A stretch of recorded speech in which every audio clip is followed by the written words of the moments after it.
વંદે ગુજરાત।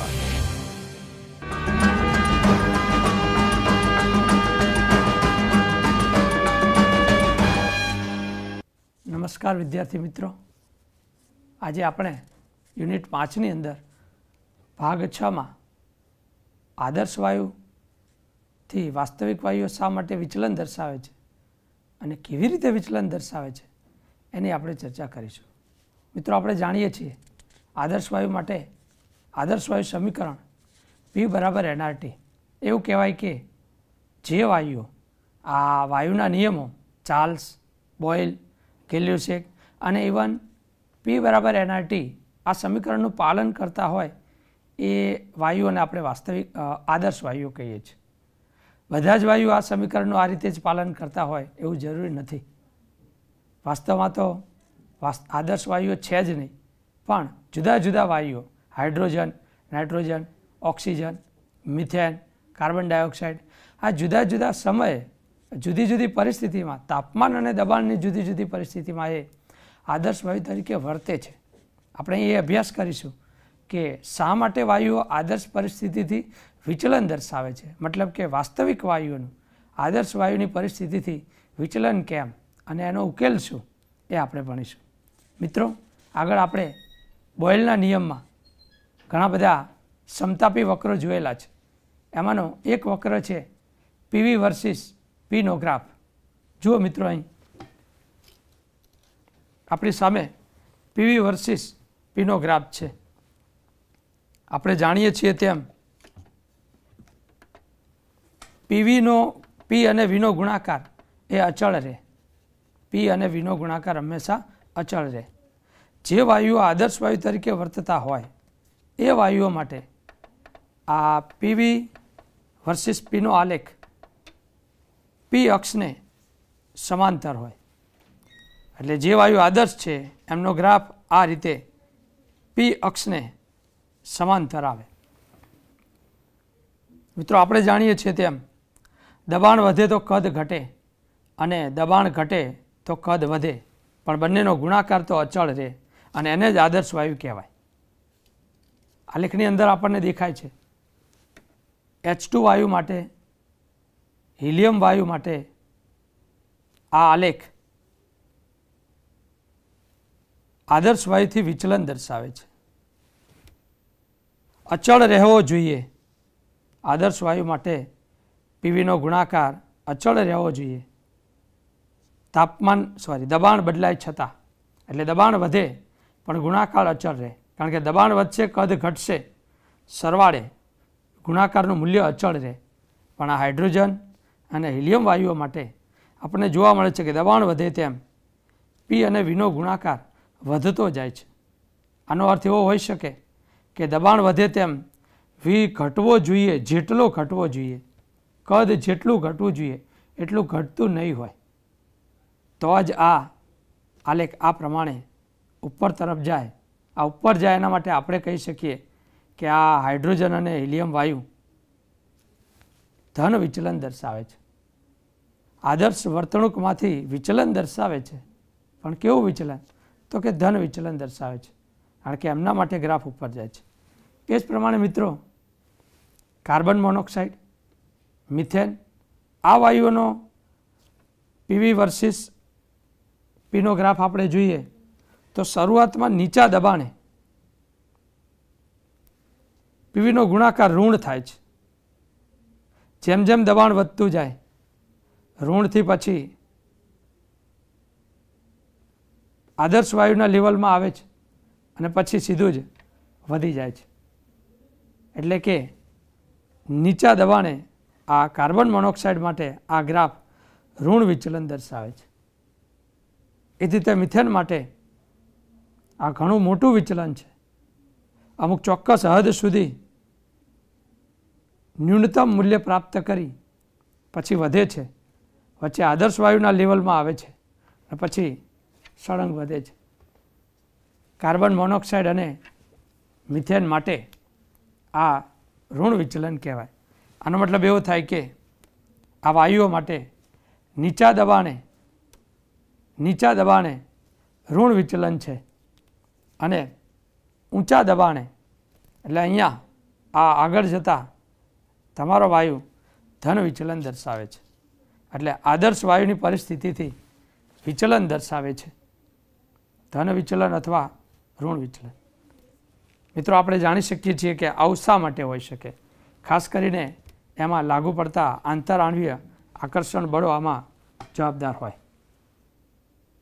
મિત્રો, બીજી એક વાત કરીએ તો અહીંયા પી વિરુદ્ધ વીનો આલેખ છે, દબાણ વર્સિસ કદનો આલેખ. આને આપણે સમતાપી વક્ર કહીએ છીએ, આઇસોથર્મ કર્વ. અહીં પ્રયોગ ઉપરથી જુદા જુદા દબાણે, એટલે કે વાયુ પર, વાયુને પાત્રમાં ભરી એના પર જુદું જુદું દબાણ લાગુ પાડીએ તો એ દરેક દબાણે એનું કદ કેટલું થાય એ પ્રાયોગિક કાર્ય કરીને મેળવવામાં આવે છે.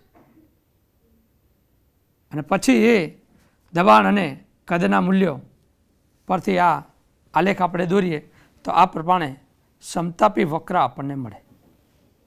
મિત્રો, આ પ્રયોગ પરથી મેળવેલા મૂલ્યોનો વક્ર છે. જોડે જોડે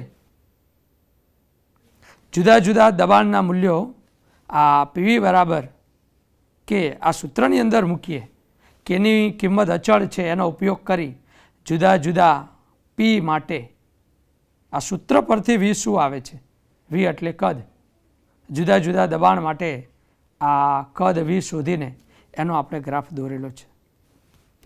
મિત્રો, તમને દેખાય છે પ્રયોગ પરથી મેળવેલું કદ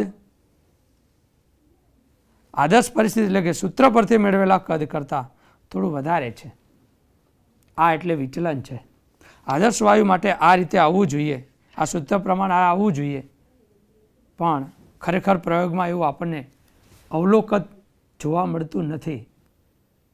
મિત્રો, ઊંચા દબાણે આ વાયુ વચ્ચે ઘણો મોટો તફાવત જોવા મળે છે, પણ નીચા દબાણે અમુક એક દબાણે તો તમારો વાયુ આદર્શ વાયુ જેવો જ દેખાય છે, કારણ કે ત્યાં બંનેના દબાણ અને કદના મૂલ્યો એકબીજાને મેચ થાય છે, સરખા છે. પાછું થોડાક નીચા દબાણે ફરીથી વિચલન જોવા મળે છે, પણ નીચા દબાણની પરિસ્થિતિમાં વાસ્તવિક વાયુઓ આદર્શ વાયુ જેવી વર્તણૂક દેખાડે છે, આદર્શ વાયુ જેવી વર્તણૂક દેખાડે છે. આવું આપણને આ ગ્રાફ પરથી લાગે છે. મિત્રો, આવું શા માટે જોવા મળતું હશે? આ પ્રયોગો પરથી શું કહી શકાય? જુઓ, આગળ વાયુના ગતિજવાદની ધારણાઓ ઘણી બધી આપણે જોયેલી હતી. એમાંની બે ધારણાઓ એક આ પ્રમાણે છે. આપણી ધારણા એવી હતી કે વાયુના અણુઓ વચ્ચે આકર્ષણ બળો હોતા નથી. જોજો મિત્રો, આ આદર્શ વાયુ માટે કરેલી ધારણા છે કે વાયુના અણુઓ વચ્ચે આકર્ષણ બળો હોતા નથી. આને સમજીએ આમાં શું છે. જો આકર્ષણ બળો ના હોય તો જો મિત્રો અહીંયા પાત્રમાં મધ્યમાં રહેલો વાયુનો અણુ, જેને આપણે ગોળાકાર રૂપે લીધા છે અણુઓને, એ મધ્યમાં રહેલા ગોળા ઉપર, વાયુના અણુ ઉપર ચારે બાજુથી એક સરખું આકર્ષણ બળ લાગે. પણ જ્યારે આ વાયુ પાત્રની નજીક જ્યારે પહોંચવા જાય, પાત્રની દિવાલની નજીક પહોંચવા જાય, ત્યારે આ વાયુ ઉપર બધી દિશાઓથી આકર્ષણ બળ લાગે છે, પણ પાત્રની દિવાલ તરફથી કોઈ આકર્ષણ બળ લાગતું નથી. એટલે આ વાયુ પર નેટ અંદરની તરફ એક પ્રકારનું આકર્ષણ બળ લાગે. મિત્રો, આપણે ધારણા કરેલી છે કે વાયુના અણુઓ વચ્ચે આકર્ષણ બળો હોતા નથી, પણ જ્યારે ઊંચા દબાણે વાયુને રાખેલો હોય ત્યારે વાયુના અણુઓ પાસે હોય ત્યારે એમની વચ્ચે આવા આંતરઆણ્વીય આકર્ષણ બળો અસ્તિત્વમાં આવે. આ પરિસ્થિતિમાં જ્યારે તમે વાયુનું દબાણ નોંધો ત્યારે દબાણ આદર્શ પરિસ્થિતિ વખતે જેટલું આવવું જોઈએ એના કરતાં થોડુંક ઓછું આવે, કારણ કે અણુપાત્રની દિવાલ સાથે અથડાયો હોત તો એનાથી નોંધાયેલું દબાણ ગણતરીમાં આવે. આપણે તો એવી ગણતરી માંડીએ છીએ કે જેટલા અણુઓ છે એ પ્રમાણે પાત્રની દિવાલ પર દબાણ નોંધાય, પણ અમુક અણુઓ પાત્રની દિવાલ પર અથડાઈ શકતા નથી, કારણ કે એને અંદરની સાઈડ આકર્ષણ બળ લાગવાથી ખેંચાણ લાગે છે. એ અણુ અથડાવા જાય છે પણ અથડાઈ શકતો નથી. એટલે એનાથી દિવાલ પર જે દબાણ લાગવું જોઈએ એ ખરેખર નોંધાતું નથી. એટલે આપણી ધારણા પ્રમાણે જેટલું દબાણ અણુઓની સંખ્યા પ્રમાણે હોવું જોઈએ એટલું વાસ્તવિક પ્રયોગમાં જોવા મળતું નથી. આનો મતલબ એવો થાય કે અણુઓ વચ્ચે આકર્ષણ બળો છે, એટલે આપણી આ ધારણામાં કંઈક સુધારો કરવાનો રહે. એટલે આપણે એમ વિચારવું પડે કે વાયુઓના વચ્ચે અણુઓ વચ્ચે આકર્ષણ હોય છે, અને એના કારણે PU બરાબર nRT સમીકરણ જે છે એ સમીકરણમાં વાસ્તવિક વાયુઓ વિચલન દર્શાવે છે. મિત્રો, બીજી વાત છે આ અભિધારણા વિશે કે વાયુએ રોકેલા અવકાશની સરખામણીમાં અવકાશ એટલે જગ્યા, એની સરખામણીમાં વાયુના અણુઓનું કદ ન ગણ્ય જેટલું ઓછું છે. મતલબ કે ગણી ન શકાય તેવું, અવગણી શકાય. મિત્રો, આમાં એક બાબત એવી છે, આપણે એમ માનીએ કે પાત્રની અંદર જેટલી સંખ્યામાં અણુઓ રહેલા છે એ દરેકને આ પાત્રનું જેટલું કદ હશે એટલું કદ એને ફરવા મળશે. આપણે અણુનું કદ કેટલું ગણવાના, વાયુનું કદ કેટલું ગણવાના, તો કે પાત્રના કદ જેટલું. પણ પાત્રમાં તો ઘણા બધા અણુઓ છે, એ અણુઓ પણ કદ રોકતા હોય છે. અહીં ધારણા એવી છે કે અણુઓનું કદ ન ગણ્ય છે. વાસ્તવમાં અણુ કદ અવગણી શકાય નહીં. એટલે જે તે અણુને આપણે જેટલું માનીએ છીએ એટલું પાત્રમાં ફરવા માટે કદ પ્રાપ્ય નથી. જે અણુનું કદ ગણો છો એ અણુને બીજા અણુએ રોકેલી જગ્યા એને ફરવા માટે ન મળે. એટલે વાયુનું કદ નોંધીએ ત્યારે પાત્રનું કદ ભલે V હોય, પણ આ પાત્રના કદમાંથી વાયુઓના અણુએ રોકેલું કદ આપણે બાદ કરવું પડે. તો ટૂંકમાં આવું કહી શકાય મિત્ર કે આકર્ષણ બળો અસ્તિત્વમાં છે, એના કારણે વાયુ દ્વારા નોંધાયેલું દબાણ આપણે જેટલું માનીએ છીએ એના કરતાં ઓછું આવે છે. તો ખરેખર શું પરિસ્થિતિ હોવી જોઈએ? પાત્રમાં નોંધાયેલું દબાણ એટલે P વાસ્તવિક, અને એમાં જેટલા અણુઓ દિવાલ સાથે અથડાઈ શકતા નથી એમનાથી જેટલું દબાણ ઉત્પન્ન થવું જોઈએ એ દબાણ આ P વાસ્તવિકમાં નોંધાયેલું નથી, તો એને આપણે આ P વાસ્તવિકની અંદર ઉમેરવું પડે. તો એ કેટલું દબાણ હશે? તો એ આટલું છે, AN²/V². N એટલે વાયુની મોલ સંખ્યા અને V એટલે પાત્રનું કદ, જ્યાં A એ આંતરઆણવીય આકર્ષણ બળનું માપ છે. મિત્રો, પાત્રનું દબાણ કેટલું? નોંધાયેલું દબાણ પ્લસ આ આકર્ષણ બળોના કારણે જે દબાણ અનુભવાતું નથી એ પદ એમાં ઉમેરવું પડે. એટલે ખરેખર પાત્રનું દબાણ, પાત્રમાં વાયુનું દબાણ P ન લેતા P વાસ્તવિક પ્લસ AN²/V² આ લેવું પડે. આ દબાણ એ આદર્શ દબાણના સમકક્ષ થાય. મિત્રો, બીજી વાત કરીએ, હમણાં કહ્યું તેમ વાયુઓને એમણે રોકેલી જગ્યા જેટલું કદ પાત્રમાં ફરવા માટે મળતું નથી. એમણે રોકેલી જગ્યા ગોળારૂપ એ જગ્યા એને બાદ કર્યા પછી જે કદ વધે એમાં જ વાયુઓ હરીફરી શકે છે. એટલે એ જ ખરેખર વાયુનું કદ કહેવાય. એટલે વાયુનું કદ જ્યારે ધ્યાનમાં લઈએ ત્યારે પાત્રનું જે કદ છે એની અંદરથી વાયુના અણુએ રોકેલું કદ NB આપણે બાદ કરવું પડે. તો ખરેખર કદ કેટલું વાયુને પ્રાપ્ય છે? V - NB. મિત્રો, આપણું સમીકરણ છે PV બરાબર nRT. અહીં P એ આ પ્રમાણે લેવો પડે અને કદ વી એ આ સુધારા સાથે લેવું પડે. એટલે આપણું નવું સમીકરણ આ પ્રમાણે થાય, પી પ્લસ an²/v². એટલે આ પદ પીની જગ્યાએ વાપરવાનું છે અને કદ વીની જગ્યાએ આ સુધારાવાળું નવું કદ v-nb, એટલે પાત્રના કદ કરતાં વાયુએ રોકેલું કદ બાદ કરીને મળતું કદ એ આપણે વાપરવાનું છે. તો આ પ્રમાણે PU બરાબર nRTના બદલે આપણા વાયુઓ જે આદર્શ વર્તણૂકથી વિચલન દર્શાવે છે એમના માટે આ સમીકરણ = nRT આ વાપરવું પડે.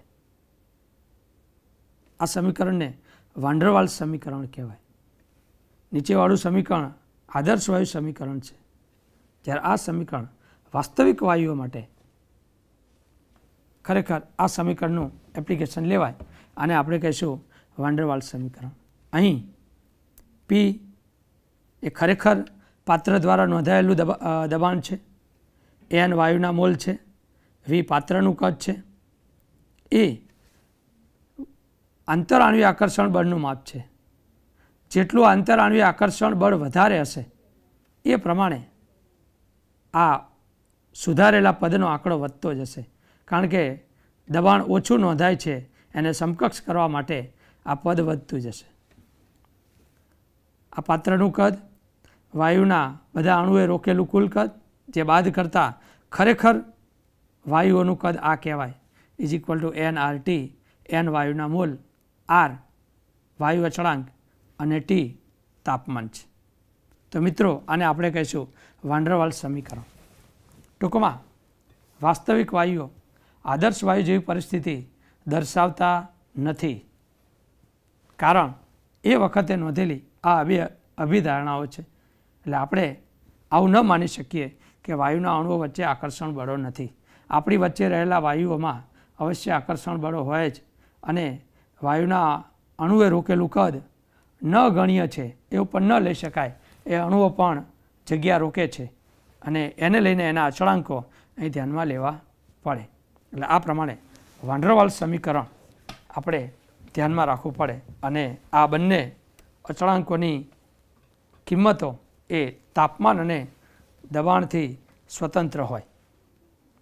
મિત્રો, પરિસ્થિતિ એ છે કે જો વાયુઓ આદર્શ વાયુ તરીકે નથી વર્તતા તો કઈ પરિસ્થિતિમાં તે આદર્શ વાયુઓ તરીકે વર્તે? હમણાં આપણે વાત કરી તેમ તાપમાન અને દબાણની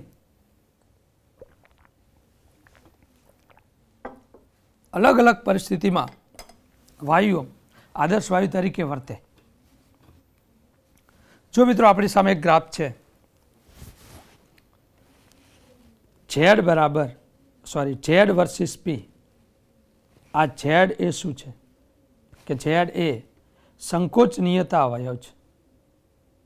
આદર્શ વાયુ સમીકરણ PV બરાબર nRT એ સમીકરણની અંદર પીવીના છેદમાં nRT લેતા સામે આપણને Z મળે, જેને આપણે સંકોચનીયતા અવયવ કહીએ છીએ. આપણે એ જોવા માગીએ છીએ કે વાયુ ક્યારે આદર્શ વાયુ તરીકે વર્તે, વિચલન દર્શાવે છે તો એનું વિચલન કઈ પરિસ્થિતિમાં આદર્શ વાયુની નજીક હશે. મિત્રો, જ્યારે ટેમ્પરેચર ઓછું હોય, જ્યારે તાપમાન ઓછું હોય, ત્યારે નીચા તાપમાનને કારણે આંતરઆણ્વીય બળો અસરકારક બને, અણુઓ જોડે જોડે આવે અને આંતરઆણ્વીય આકર્ષણ બળ અસરકારક બને. એના કારણે અણુ એકબીજાને આકર્ષે, અણુઓ એકબીજાથી ઝડપાય છે, કેપ્ચર થાય છે. અહીં આપણે એ જોવાનું રહે કે તાપમાન અને દબાણની કોઈક એવી પરિસ્થિતિ હોય કે જ્યારે આ આંતરઆણ્વીય આકર્ષણ બળો ન ગણ્ય થાય, અવગણી શકાય, તો વાયુએ આદર્શ વર્તણૂકની નજીકમાં હોય.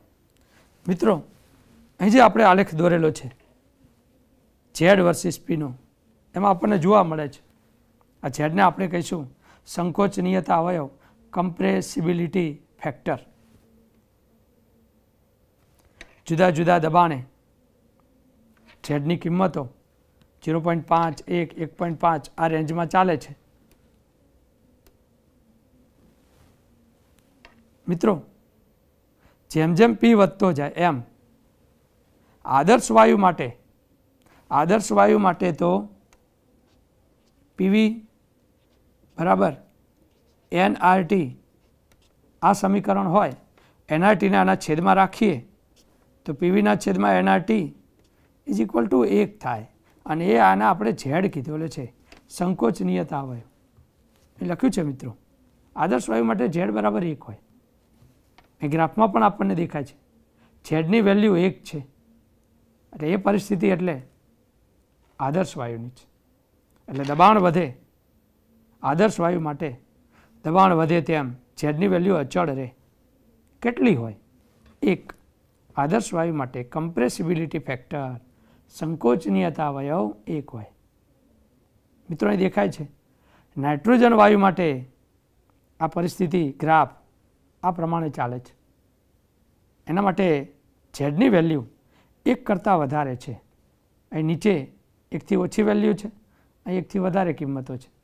નાઇટ્રોજન અને હાઇડ્રોજન માટે આ ઝેડની વેલ્યુ 1 થી વધારે છે. શરૂઆતમાં ઓછી છે, શરૂઆતમાં ઓછી એટલે નીચા દબાણે. એટલે આ બે વાયુઓ નાઇટ્રોજન હાઇડ્રોજન એના માટે ઝેડ ગ્રેટર ધેન 1 આવે. એ જ રીતે ઓક્સિજન માટે, મિથેન માટે અને કાર્બન ડાયોક્સાઇડ માટે આ ઝેડની વેલ્યુમાં વિચલન જોવા મળે છે. આ ઝેડની વેલ્યુ આ 3 વાયુઓ માટે શરૂઆતમાં એટલે નીચા દબાણે 1 થી ઓછી છે. એટલે ઝેડની વેલ્યુ 1 થી ઓછી, દબાણ વધારતા 1 અને પછી 1 થી વધે છે. સેમ કાર્બન ડાયોક્સાઇડ માટે ઝેડની વેલ્યુ નીચા દબાણે 1 થી ઘણી ઓછી, દબાણ વધારતા ધીરે ધીરે ઝેડની કિંમત વધે છે, 1 થાય છે આદર્શ વાયુ જેવી, ત્યાર પછી ફરીથી વધે છે. એટલે આ 3 વાયુઓ માટે ઝેડ ગ્રેટર ધેન 1 અને લેસ ધેન 1 એમ બંને પરિસ્થિતિઓ દર્શાવે છે. મિત્રો, ઊંચા દબાણે દરેક વાયુઓ માટે ઝેડ ગ્રેટર ધેન 1 છે. નીચા દબાણે આ 3 વાયુઓ માટે ઝેડ લેસ ધેન 1 છે. તાપમાનના અમુક ગાળામાં આ બધા વાયુઓ આદર્શ વર્તણૂક દર્શાવે છે. એ જ પ્રમાણે દબાણના પણ અમુક ગાળામાં આદર્શ વર્તણૂક દર્શાવે છે.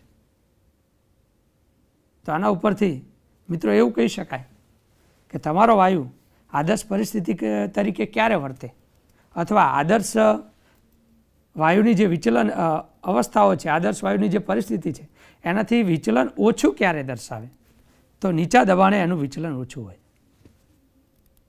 નીચા દબાણે વિચલન ઓછું અને ઊંચા તાપમાને એનું વિચલન ઓછું. ઊંચા તાપમાને એટલા માટે કે નીચા તાપમાને તો આંતરાણુય બળો અસરકારક બને છે, તો વાયુ એકબીજાથી કેપ્ચર થાય છે, તો વર્તણૂકમાં વિચલન આવશે.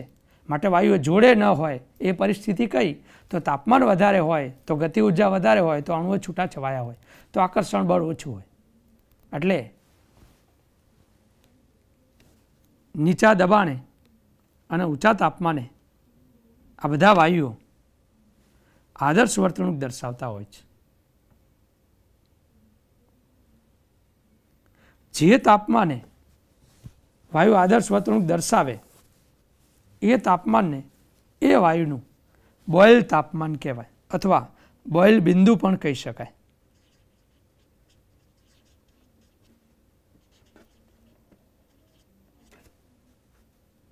જે તાપમાને આદર્શ વાયુ જેવી પરિસ્થિતિ દર્શાવે એ તાપમાનને એ વાયુનું બોઇલ બિંદુ કહેવાય, અથવા બોઇલ તાપમાન પણ કહી શકાય. મિત્રો, આપણું જે આ સમીકરણ છે Z PV divided by NRT. વાસ્તવિક એટલે ખરેખર વાયુએ રોકેલી જગ્યા. એમાં આ એનઆરટી અને પી જો એના છેદમાં લઈ લો તો આપણને એનઆરટી બાય પી મળે. સૂત્રની અંદર પીની કિંમત, દબાણની કિંમત મૂકો અને જે કદ મળે એને આપણે આદર્શ કદ કહેવાના. સૂત્રની અંદર કિંમત મૂકીએ દબાણની અને જે કદ મળે એને આદર્શ કદ કહેવાના. અને ખરેખર પ્રયોગ દરમિયાન જે કદ નોંધાય એને વાસ્તવિક કદ કહેવાના. તો એનઆરટી બાય પી એ કિંમત અહીંયા જો વી આદર્શ તરીકે લઈ લઈએ તો આપણું આ ઉપરવાળું સૂત્ર આ પ્રમાણે થાય. ઝેડ બરાબર પી છેદમાં લેતા ઉપર વધે પી વાસ્તવિક અને નીચે વી આદર્શ. આના પરથી ઝેડની કિંમતો શોધી શકાય. મિત્રો, આનો અર્થ એવો થાય કે કોઈપણ વાયુ આપણી આજુબાજુ રહેલા છે આદર્શ વર્તણૂક દર્શાવે જ એવું હોતું નથી. દરેક વાયુ આદર્શ વર્તણૂકથી વધતા ઓછા પ્રમાણમાં વિચલન દર્શાવતા હોય છે. આપણે હમણાં જોયું તેમ હાઇડ્રોજન, નાઇટ્રોજન, હિલિયમ આ વાયુઓ આદર્શ વર્તણૂકથી ધન વિચલન દર્શાવે, તો કાર્બન મોનોક્સાઇડ, મિથેન વાયુ આદર્શ વર્તણૂકથી ઋણ વિચલન દર્શાવે છે. પણ એમને જો અમુક ચોક્કસ દબાણે, નીચા દબાણે રાખવામાં આવે અને ઊંચા તાપમાને રાખવામાં આવે તો તેઓની વર્તણૂક ચોક્કસપણે આદર્શ વાયુ જેવી હોઈ શકે. મિત્રો, ઊંચા દબાણે રાખવા માટે નીચા દબાણે રાખવા માટે આપણે ખરેખર તો પાત્ર મોટું લેવું જોઈએ અને અણુઓની સંખ્યા ક્રમશઃ ઓછી હોવી જોઈએ. એટલે મોટા કદના પાત્રમાં જો વાયુઓને રાખેલા હોય તો એમની વર્તણૂક આદર્શની નજીક નોંધી શકાય. તો મિત્રો, આ બાબતો વાસ્તવિક વાયુઓ આદર્શ પરિસ્થિતિથી કેમ વિચલન દર્શાવે એની બાબતો છે. નેક્સ્ટ હવે આપણે જોઈએ વાયુઓના પ્રવાહીકરણની ચર્ચા. મિત્રો, અહીં આપણે જાણીએ છીએ તેમ વાયુનું તાપમાન અને દબાણ એમાં ફેરફાર કરીને તમે વાયુની ભૌતિક અવસ્થા બદલી શકો, એને પ્રવાહીમાં ફેરવી શકો.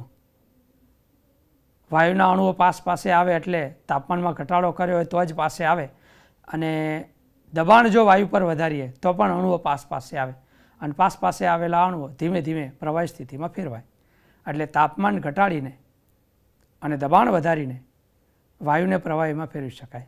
આપણો એક ખ્યાલ એવો છે કે શું માત્ર દબાણ વધારીને વાયુને પ્રવાહીમાં ફેરવી શકાય? તો કે ના, માત્ર દબાણ વધારવાથી વાયુના અણુઓ પાસે આવશે પણ પ્રવાહી સ્વરૂપમાં ફેરવાતા નથી. એના માટે ઓબ્વિયસલી સ્વાભાવિકપણે એનું તાપમાન ઘટાડવું પડે. એનું તાપમાન ઘટાડીને તમે એની ઉષ્મીય ઉર્જા ઓછી કરો છો. એટલે દબાણ વધારીને ઉષ્મીય ઉર્જા ઘટાડીને વાયુને પ્રવાહીમાં ફેરવી શકાય. તો વાયુને પ્રવાહીમાં ફેરવવા માટે કઈ પરિસ્થિતિની રિક્વાયરમેન્ટ છે એના પરિણામોનો અભ્યાસ એન્ડ્રુઝે કર્યો. અહીં આપણી સામે કાર્બન ડાયોક્સાઇડ વાયુ માટે એન્ડ્રુઝના જુદા જુદા પ્રયોગોના આધારે મેળવેલો આલેખ છે. મિત્રો, અહીં આ એક સમતાપી વક્ર છે. જુદા જુદા તાપમાને કાર્બન ડાયોક્સાઇડ માટે મેળવેલો સમતાપી વક્ર. સમતાપી વક્ર આપણે દબાણ પી વર્સિસ કદ વીને આપણે કહીએ છીએ. મિત્રો, પહેલી જે સમતાપી જે છે એ 50°C તાપમાને મેળવેલી છે. આ સમતાપી એ ખરેખર આદર્શ વાયુનો જે પી વર્સિસ વીનો ગ્રાફ છે એને મળતી આવે છે. એ આ પ્રમાણે ગ્રાફ આપણને મળેલા છે.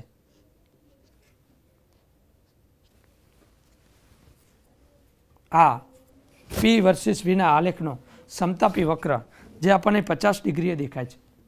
એટલે 50° એ ખરેખર આદર્શ વાયુ જેવી પરિસ્થિતિ છે. પણ વાયુઓ તો આદર્શ વર્તણૂકથી વિચલન દર્શાવતા હોય છે, એટલે ગ્રાફમાં ઓબ્વિયસલી વિચલન આવે.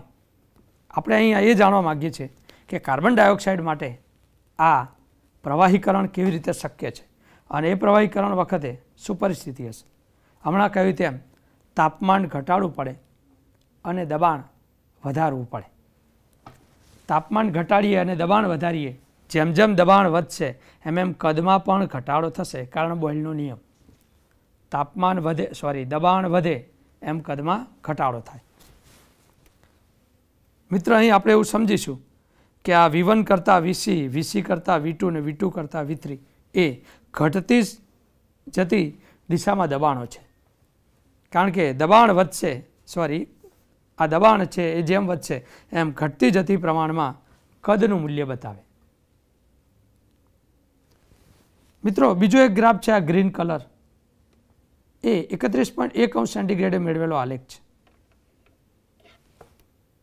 અને આ ક્રેસી કલરનો વક્ર છે એ 30.98 સેન્ટીગ્રેડ ટેમ્પરેચર મેળવેલો છે. પ્રયોગો એવું દર્શાવે છે કાર્બન ડાયોક્સાઇડ માટે કે જો કાર્બન ડાયોક્સાઇડનું તાપમાન ઘટાડતા જઈએ અને દબાણ વધારતા જઈએ તો કંઈક આવી પરિસ્થિતિ આપણને જોવા મળે. અહીંથી જેમ જેમ ઉપર જઈશું એમ દબાણ વધે છે. તાપમાન જો 30.98 સેન્ટીગ્રેડ રાખેલું હોય તો આ આટલા દબાણે ઊંચે પહોંચ્યા પછી આ સમતાપી વક્ર આ બાજુ જાય છે અને અહીંયા વાયુનું પ્રવાહીકરણ થવાની શરૂઆત થાય છે. વાયુનું પ્રવાહીકરણ થવાની શરૂઆત થાય છે અને એ વખતે દબાણ PC બરાબર 73 બાર 73 બાર જેટલું અનુભવાયેલું છે. એટલે આ દબાણે અને 30.98 સેન્ટીગ્રેડ તાપમાને કાર્બન ડાયોક્સાઇડનું પ્રવાહીકરણની શરૂઆત થાય છે. આનાથી ઊંચા તાપમાને ગમે તેટલા દબાણે વાયુ પ્રવાહીકરણ ન દર્શાવે. આનો અર્થ એવો થાય કે 30.98 સેન્ટીગ્રેડ એવું મહત્તમ તાપમાન છે કાર્બન ડાયોક્સાઇડ માટે કે એ તાપમાને વાયુનું પ્રવાહીકરણ થાય. એનાથી ઊંચા તાપમાને આ કાર્બન ડાયોક્સાઇડ વાયુ પ્રવાહીમાં ફેરવી ન શકાય. અચ્છા, 30.98થી નીચેના કોઈપણ ટેમ્પરેચરે દબાણની યોગ્ય પરિસ્થિતિમાં પ્રવાહીકરણ કરી શકાય. બીજો એક ગ્રાફ મિત્રો આપણી પાસે છે 21.5 સેન્ટીગ્રેડે મેળવેલો. મિત્રો અહીં આપણને દેખાય છે આ વાયુની વાયુ સ્થિતિ છે. જેમ જેમ દબાણ વધતું જાય એમ વાયુનું કદ પણ ઘટતું જાય. અમુક એક દબાણે પહોંચ્યા પછી હવે વાયુ પ્રવાહીમાં ફેરવાય છે. આ જે પરિસ્થિતિ અહીં સુધી ચાલશે કે જ્યાં કદ V2 છે, આ સમક્ષિતિજ લાઈન એ તમને વાયુનું પ્રવાહીકરણ દર્શાવે છે. મિત્રો ખાસ ધ્યાન રાખજો, અહીં બધી વાયુની વાયુમય સ્થિતિ છે. આ જે ઘુમ્મટવાળો જે ભાગ છે એની આ નીચે એ વાયુની પ્રવાહી સ્થિતિનું નિદર્શન છે. અહીં ધીમે ધીમે વાયુ પ્રવાહીમાં ફેરવાતો જાય છે. અહીં વાયુ સ્થિતિ પણ અસ્તિત્વમાં છે અને એ પ્રવાહીમાં ફેરવાતું જાય છે. આટલા કદ V2 એ પહોંચ્યા પછી વાયુનું દબાણ ગમે એટલું વધારો એકદમ સળંગ પણ કદમાં બહુ નાનકડો ફેરફાર થશે. V2 થી V3 જેટલું કદ ઘટ્યું પણ દબાણમાં D એટલે ઘણો મોટો ફરક પડે છે. P2 થી P3 સુધીનો ફરક આપણને દેખાય છે. કદમાં ફરક V2 થી વચ્ચે ખૂબ જ ઓછો છે પણ દબાણ ઘણું વધી જાય છે. અચ્છા, અહીં પહોંચ્યા પછી બધો જ વાયુ પ્રવાહીમાં ફેરવાઈ ગયો છે એટલે આ પ્રવાહી સ્થિતિ દર્શાવે છે. આ બાજુ વાયુ સ્થિતિ, અહીં વાયુ પ્રવાહીમાં ફેરવાઈ રહ્યો છે એટલે વાયુ અને પ્રવાહી બંને છે એકબીજા સાથે સંતુલનમાં છે.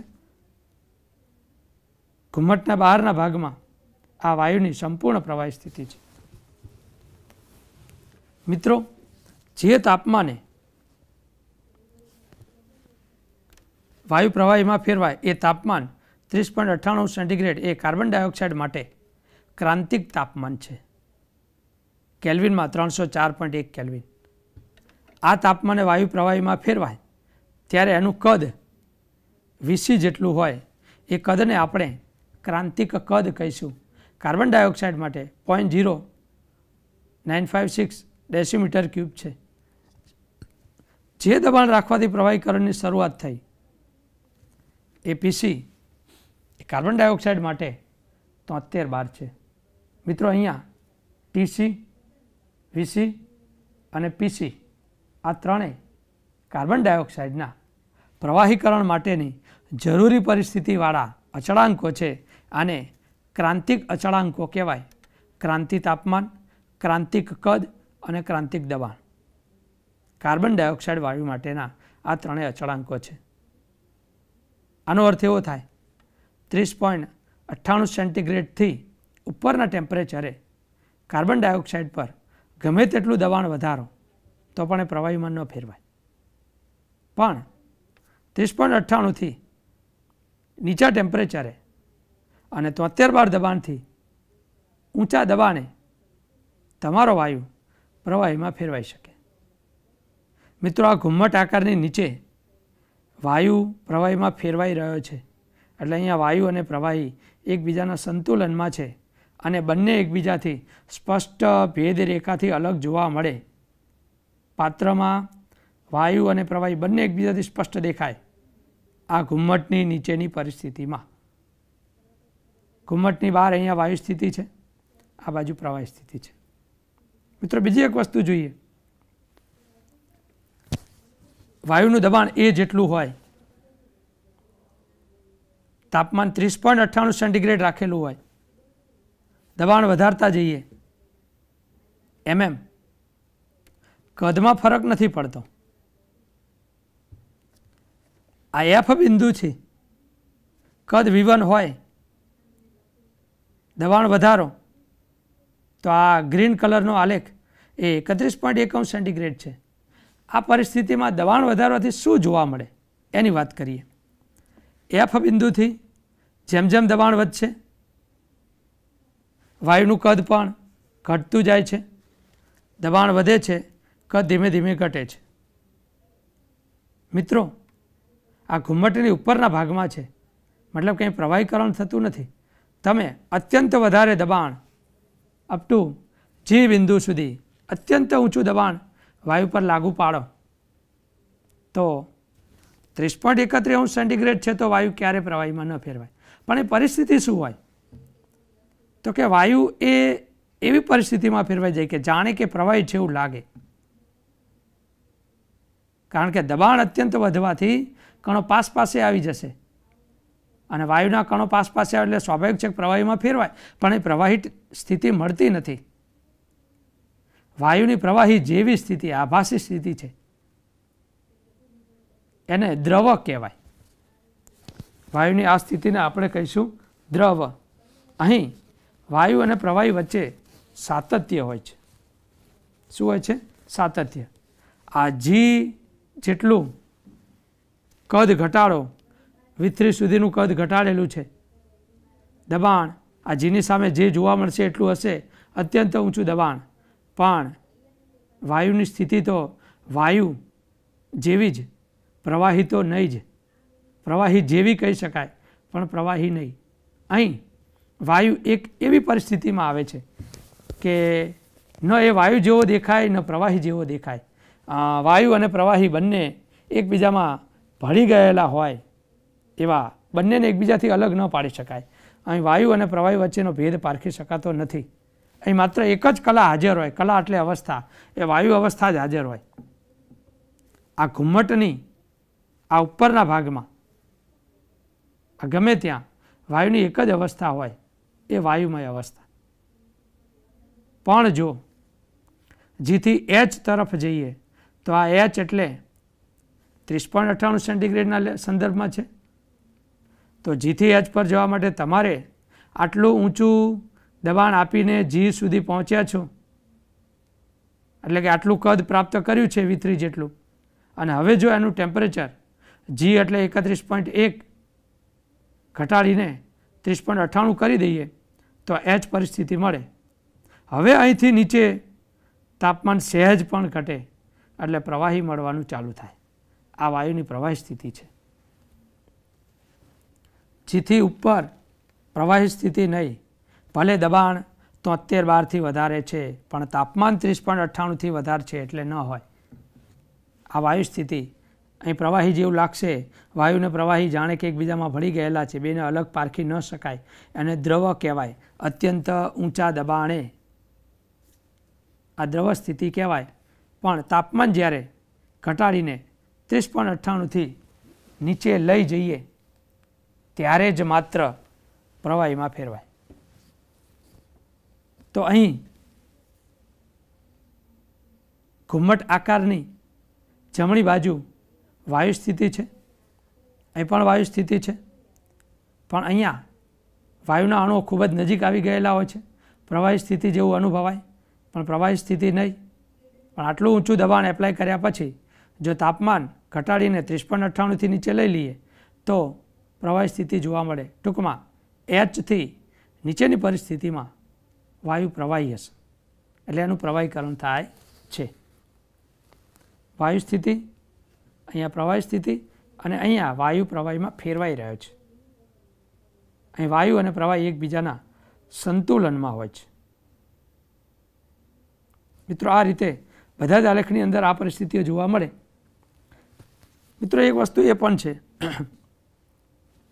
વાયુ જ્યાં સુધી અહીંયા આ ઘુમ્મટની નીચે વાયુ સ્થિતિમાં હોય, હજુ એ પ્રવાહીમાં ફેરવાયો નથી, ત્યારે એ વાયુને વાયુ ન કહેતા કાર્બન ડાયોક્સાઇડની બાષ્પ કહેવાય. જોજો મિત્ર, ઘુમ્મટ આકારની અંદરના ભાગમાં હજુ વાયુ સ્થિતિ છે, પ્રવાહીમાં ફેરવાઈ રહી છે. હજુ પ્રવાહીમાં ફેરવાઈ નથી એવા કાર્બન ડાયોક્સાઇડ વાયુને CO2ની બાષ્પ કહેવાય. તો CO2ની બાષ્પ ક્યારે હોય? 30.98 સેન્ટીગ્રેડ ટેમ્પરેચર અને 73 બારથી નીચા દબાણે કાર્બન ડાયોક્સાઇડ વાયુ જે પ્રવાહીમાં ફેરવાયો નથી એ CO2ની બાષ્પ કહેવાય. તો મિત્રો, આમ જુદા જુદા વાયુઓ માટે આવા સમતાપી વક્રો આપણને મળે. મિત્રો, આ A થી B બિંદુ સુધી પણ વાયુ સ્થિતિ હોય. આ 13.1 સેન્ટીગ્રેડ ટેમ્પરેચરે ગ્રાફ છે. બીથી લઈને આ બિંદુ સુધી આવો ત્યાં સુધી તમારો વાયુ પ્રવાહીમાં ફેરવાઈ રહ્યો છે. બી બિંદુ પછી, આ બિંદુ પછી દબાણ P1 જે હોય તે એ દબાણે વાયુ પ્રવાહી સ્થિતિમાં છે. અહીંયા વાયુ સ્થિતિમાં વાયુ પ્રવાહી બંને અવસ્થાઓ છે. અહીં પ્રવાહી સ્થિતિમાં ટૂંકમાં આપણે 50 સેન્ટીગ્રેડે સંપૂર્ણ આદર્શ વાયુ જેવી પરિસ્થિતિ, 31.1 સેન્ટીગ્રેડે દબાણ વધારો, અત્યંત વધારો, પ્રવાહી સ્થિતિની નજીક જઈ શકીએ છીએ. પ્રવાહી સ્થિતિ જેવો અનુભવ થાય પણ ખરેખર પ્રવાહી સ્થિતિ નથી. આને આપણે કહી શકીએ કે વાયુ અને પ્રવાહી અવસ્થા વચ્ચે સાતત્ય હોય છે, અને એ સાતત્યને ઓળખવા માટે આપણે શબ્દ વાપરીશું દ્રવ. ખાસ યાદ રાખજો મિત્ર, 31.1 સેન્ટીગ્રેડની આ સંદર્ભમાં વાત છે. અત્યંત ઊંચા દબાણે આ તાપમાને આને આપણે દ્રવથી અલગ કરી શકીએ અને દ્રવ એવું નામ આપી શકીએ. અહીંથી આ સંપૂર્ણ પરિસ્થિતિમાં વાયુની એક જ અવસ્થા એટલે કે કલા હાજર હોય, એક જ કલા હોય, બીજી કલાનો અભાવ હોય. અને અહીંયા તો લાગે કે પ્રવાહી છે, બંને કલાને અલગ પારખી શકાતી નથી, તેમની વચ્ચેની સપાટી જાણે કે અદૃશ્ય થાય છે. પણ અહીંયા વાયુ અને પ્રવાહી એકબીજાના સંતુલનમાં છે. વાયુ પ્રવાહીમાં ફેરવાઈ રહ્યો છે, ત્યારે વાયુ અને પ્રવાહી બંને એકબીજાથી સ્પષ્ટ ભેદ રેખાથી અલગ અલગ પારખી શકાય. તો આ પ્રમાણે વાયુ અને પ્રવાહીમાં ફેરવી શકાય. તો મિત્રો, આ વાતો આપણે કાર્બન ડાયોક્સાઇડ માટે જોઈ, એમ બધા જ વાયુઓ માટે આ પરિસ્થિતિ હોય. ટૂંકમાં વાયુનું પ્રવાહીકરણ ક્યારે થાય? તો તાપમાન ઘટાડીએ, અણુઓને પાસે લાવીએ, અણુઓની ગતિ ઊર્જા ઓછી કરીએ એટલે અણુઓ પાસે આવે, અને તાપમાન ઘટાડીને દબાણ વધારીને વાયુને પ્રવાહીમાં ફેરવી શકાય. માત્ર તાપમાન ઘટાડવાથી કે માત્ર દબાણ વધારવાથી વાયુને પ્રવાહીમાં ફેરવી શકાતો નથી. એટલે દરેક વાયુ માટે આ પ્રમાણે તાપમાન અને દબાણની ચોક્કસ પરિસ્થિતિઓ મેળવીને એને પ્રવાહીમાં ફેરવી શકાય. આપણે જે બાબતો જોઈએ એમાં કાર્બન ડાયોક્સાઇડ માટેના આ ક્રાંતિક પરિસ્થિતિઓ આપણે યાદ રાખવી પડે. ક્રાંતિક તાપમાન TC, ક્રાંતિક દબાણ PC અને ક્રાંતિક કદ VC, આ ત્રણેયને આપણે કહીશું કાર્બન ડાયોક્સાઇડ માટે આ સમતાપી વક્રના પ્રવાહીકરણમાં ફેરવવા માટેના ક્રાંતિક અચળાંકો. આ અચળાંકોનો ઉપયોગ કરી કાર્બન ડાયોક્સાઇડ વાયુ પ્રવાહીમાં કયા તાપમાને, દબાણે અને કદે ફરે એ આપણે જાણી શકીએ. તો આ જ વસ્તુ દરેક વાયુઓને લાગુ પડે. મિત્રો, એક વસ્તુ એ પણ છે કે જ્યારે એક કરતાં વધારે વાયુઓનું મિશ્રણ હોય, એક કરતાં વધારે વાયુઓનું મિશ્રણ હોય ત્યારે કયો વાયુ પહેલાં પ્રવાહીકરણ પામશે? જુઓ મિત્રો, અંદર એમોનિયા વાયુ NH3 અને કાર્બન ડાયોક્સાઇડ. એમોનિયાનું ક્રાંતિક તાપમાન 405.5 કેલ્વિન છે અને કાર્બન ડાયોક્સાઇડનું 304.1 કેલ્વિનમાં છે, જે આપણે ઉપર નોંધેલું છે. હવે ધારો કે મિત્રો કોઈ પાત્રની અંદર આ બે વાયુઓ ભરેલા હોય અને આપણે એને પ્રવાહીમાં ફેરવવાના છે, તો આ સિદ્ધાંત પ્રમાણે આપણે જાણી શકીએ કે કયા વાયુનું પ્રવાહીકરણ પહેલાં થાય. મિત્રો, જેમ જેમ ટેમ્પરેચર વધારશે એમ વાયુઓ વચ્ચે આંતરાણ્વીય આકર્ષણ બળો અમલમાં આવતા જશે. જેમાં આંતરાણ્વીય આકર્ષણ બળો વધારે હશે, સ્વાભાવિક છે કે અણુઓ વધારે પાસે આવશે અને પ્રવાહીમાં ફેરવાઈ જશે. તો NH3નું અણુસૂત્ર, CO2નું અણુસૂત્ર, નાઇટ્રોજનની વિદ્યુત ઋણતા, કાર્બનની વિદ્યુત ઋણતા, હાઇડ્રોજનની વિદ્યુત ઋણતા, ઓક્સિજનની વિદ્યુત ઋણતા, આમના દ્વિધ્રુવીય આકર્ષણ બળો, દ્વિધ્રુવીય ચાક માત્રા, આ બધું જોતાં આપણને ખ્યાલ આવે કે એમોનિયામાં આંતરાણ્વીય આકર્ષણ બળોની માત્રા વધારે હોય કમ્પેરેટિવલી કાર્બન ડાયોક્સાઇડ. કાર્બન ડાયોક્સાઇડની સાપેક્ષમાં એમોનિયાની આંતરાણ્વીય આકર્ષણ બળોની માત્રા વધારે હોય. તો સ્વાભાવિક છે કે અણુઓને પાસે લાવતા એમાં પ્રવાહીકરણ થવાની શક્યતા વધારે છે comparatively carbon dioxide. Carbon dioxide માટે જેટલું ટેમ્પરેચર નીચું કરતાં જવું પડે એના કરતાં એમોનિયા વાયુ માટે એટલું બધું નીચું ટેમ્પરેચર ન કરવું પડે. કેલ્વિનમાં આંકડો છે આપણી પાસે 405.5, મતલબ કે આ બંને વાયુઓને માની લો કે 35 સેન્ટીગ્રેડે રાખેલા હોય, 40 સેન્ટીગ્રેડે રાખેલા હોય, ધીમે ધીમે એનું પ્રવાહીકરણ કરવું હોય તો પહેલાં આ વાયુ સ્થિતિમાંથી કયો વાયુ પ્રથમ પ્રવાહીમાં ફેરવાશે એ જો વિચારવું હોય તો આપણે સમજાય કે જેમાં અંતરાણ્વીય આકર્ષણ બળો વધારે છે એ સ્વાભાવિક છે કે પહેલાં પ્રવાહીમાં ફેરવાય. એટલે બંને વાયુનું મિશ્રણ હોય તો એમોનિયા વાયુ પ્રથમ પ્રવાહીકૃત થશે, કારણ કે ટેમ્પરેચર ઘટાડતા 405 કેલ્વિનનો આંકડો પહેલાં આવે, 304.1 કેલ્વિનનો આંકડો પછી આવે. એટલે આ પ્રમાણે જેનું ક્રાંતિક તાપમાન ઊંચું છે એને આપણે વહેલા પ્રવાહીમાં ફેરવી શકીએ છીએ. તો આ બાબતો આપણે વાયુના પ્રવાહીકરણની છે. મિત્રો, ફરી એકવાર ગ્રાફ પર નજર નાખી લઈએ. V1 એ જુદા જુદા વાયુઓ માટે કદ, દબાણ અને તાપમાનની આ વાત છે. 50 સેન્ટીગ્રેડે તમારો CO2 વાયુ આદર્શ વાયુ જેવી જ સમતાપી દેખાડે.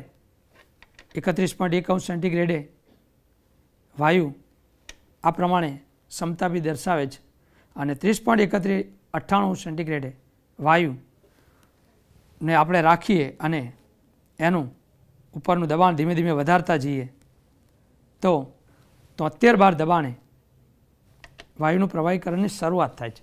અહીં પ્રથમવાર વાયુ પ્રવાહીમાં રૂપાંતર પામેલો દેખાય.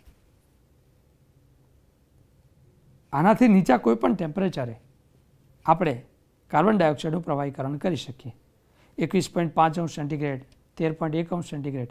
મિત્રો, જેમ ઓછું ટેમ્પરેચર એમ જરૂરી દબાણ એ ઓછું થતું જાય. કારણ કે તમે ટેમ્પરેચર અત્યંત ઘટાડી દો છો, 93 પાસે આવી જશે તો એટલા બધા ઊંચા દબાણની જરૂર નહીં પડે. એટલે તાપમાન જેટલું ઓછું એટલું દબાણ ઓછું, અને એ પ્રમાણે વાયુનું પ્રવાહીકરણ થાય. એટલે ખાસ યાદ રાખીએ, કાર્બન ડાયોક્સાઇડ માટે TC ક્રાંતિક તાપમાન 30.98 સેન્ટીગ્રેડ 304.1. મિત્રો આ જ બાબતો લગભગ બધા જ વાયુઓને લાગુ પડે. બધા જ વાયુઓ આ પ્રમાણે P વર્સિસ Vના આલેખના આધારે એમનું પ્રવાહીકરણ ક્યારે થાય એના ઉપરથી સમજી શકાય. તો મિત્રો આ બધી બાબતો એ કાર્બન ડાયોક્સાઇડના પ્રવાહીકરણ વિશેની છે. નેક્સ્ટ લેક્ચરમાં આપણે પ્રવાહી અવસ્થા વિશેની ચર્ચા કરીશું, જેની અંદર બાષ્પ દબાણ, પૃષ્ઠતાણ અને સ્નિગ્ધતાની ચર્ચા નેક્સ્ટ લેક્ચરમાં આપણે કરીશું. આભાર.